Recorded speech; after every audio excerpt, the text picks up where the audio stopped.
আজকে দেখাবো জটমট কই মাছের দু পেঁয়াজ হলুদ এবং লবণ মাখিয়ে মাছগুলো ভেজে নিব।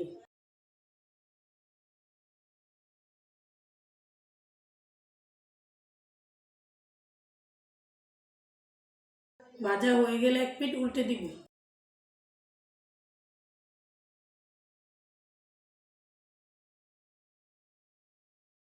এখন নামিয়ে ফেলবো। আগে থেকে কেটে রাখা পেঁয়াজ কুচি দিয়ে হালকা বাদামি করে ভেজে নিব।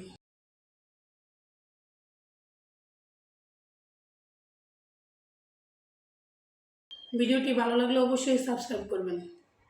ভাজা হয়ে গেলে মরিচের গুঁড়া 1 চামচ, ধনিয়া গুঁড়া 1/2 চামচ, জিরা গুঁড়া 1/2 চামচ, স্বাদ মতো লবণ ও পরিমাণ মতো জল দিয়ে নেড়েচেড়ে মিশিয়ে নিব। বলক উঠে গেলে আগে থেকে ভেজে রাখা কই মাছগুলো দিয়ে দিব এবং কয়েকটা কাঁচামরিচ ফালি দিয়ে দিব। টমেটো কুচি দিয়ে ঢাকনা দিয়ে ঢেকে দিব। ঢাকনাটি খুলে আবারও নেড়েচেড়ে দিব।